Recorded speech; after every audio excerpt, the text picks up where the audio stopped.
Assalamualaikum warahmatullahi wabarakatuh. Alhamdulillahirabbil alamin.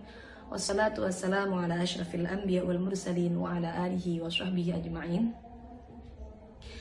Langsung saja teman-teman, kami dari tim kitab JP3M ingin mengupas tentang bagaimana cara memakai mukena yang benar menurut dengan kaidah madhab Syafi'iyah. Dalam madhab Syafi'i, aurat perempuan dalam sholat adalah seluruh badan kecuali kedua telapak tangan dan wajah. Yang mana kita tahu bahwa wajah batasannya adalah dari arah menyamping seperti ini, dari mulai telinga satu ke telinga yang lain. Kemudian untuk atas dari mulai tumbuhnya rambut kepala sampai dagu. Ingat, dagu termasuk batas wajah. Dan ada satu kaidah dalam madhab Syafi'iyah, yaitu menyempurnakan perkara yang wajib maka hukumnya wajib. Sehingga cara memakai mukena yang benar seperti yang kalian lihat saat ini, yaitu adalah dengan menutup rambut-rambut kepala, rambut-rambut bayi yang ada di ujung-ujung sini itu. Kemudian dengan menutup dagu tidak terlihat, karena ini termasuk menyempurnakan perkara yang wajib. Dan juga pastikan rambut tidak ada yang keluar.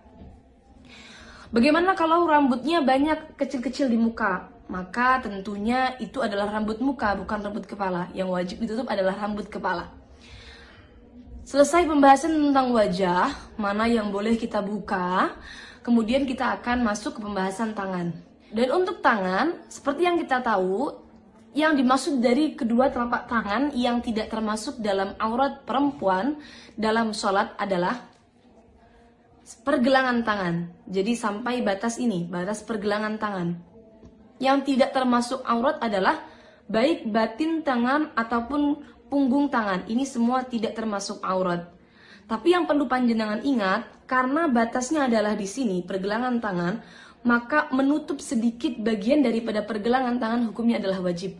Karena sesuai dengan kaidah yang tadi sudah kita bahas, yaitu adalah menyempurnakan perkara yang wajib, hukumnya adalah wajib. Sehingga teman-teman untuk menutup harus seperti ini. Nah, mohon maaf ini mukena saya agak seret. Nah, seperti ini. Menutup sedikit daripada pergelangan tangan. Ingat, punggung tangan dan juga telapak tangan ini bukan termasuk bagian dari aurat. Sehingga tidak masalah bila mana punggung tangan terbuka seperti ini. Ini bukan termasuk bagian daripada aurat dalam sholat wanita. Kemudian yang perlu kita bahas selanjutnya adalah benda yang digunakan untuk menutupi aurat atau baju yang digunakan untuk menutupi aurat. Yang digunakan untuk menutupi aurat adalah sesuatu yang bisa menutup warna kulit dalam majelis berbincang-bincang, dalam majelis takhotub. Maka bagaimana batasannya? Apakah nerawang atau tidak?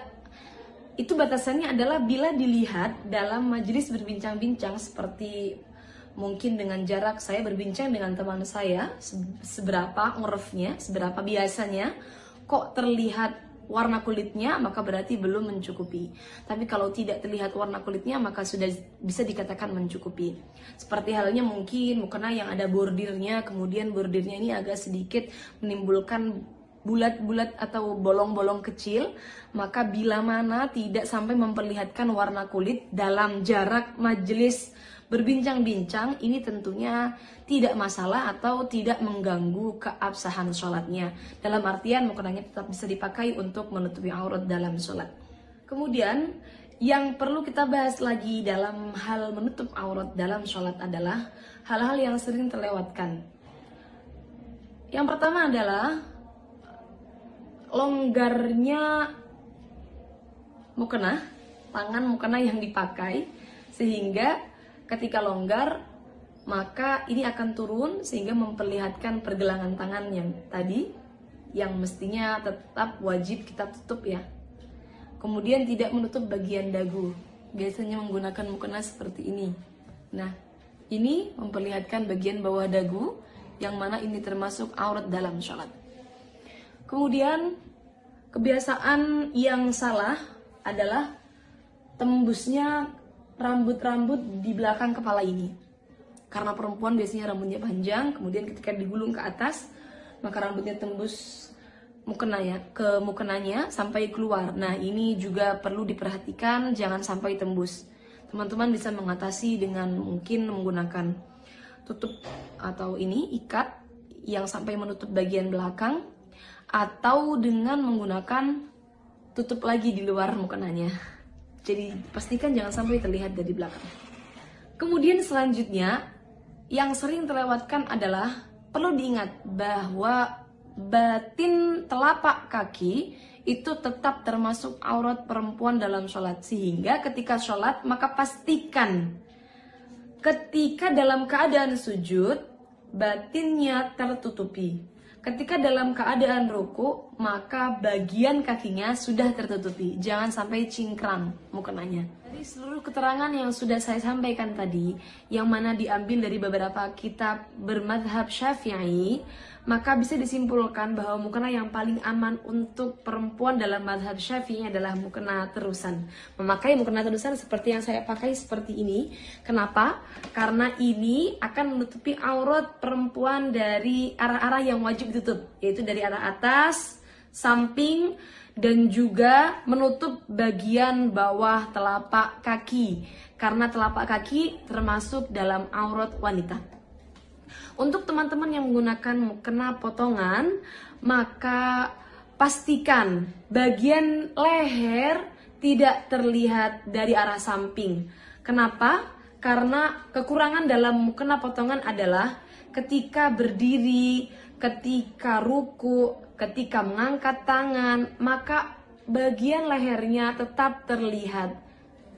Ini dari arah samping, bagian lehernya tetap terlihat. Walaupun toh sudah seperti ini. Kenapa? Karena pasti ada bagian-bagian longgar yang memperlihatkan bagian aurat lehernya. Kecuali bagian lehernya sudah tertutup sempurna, mungkin dengan menggunakan dalaman jilbab yang dimasukkan ke dalam pakaian. Sekian dari kami, kurang lebihnya mohon maaf. Wassalamualaikum warahmatullahi wabarakatuh.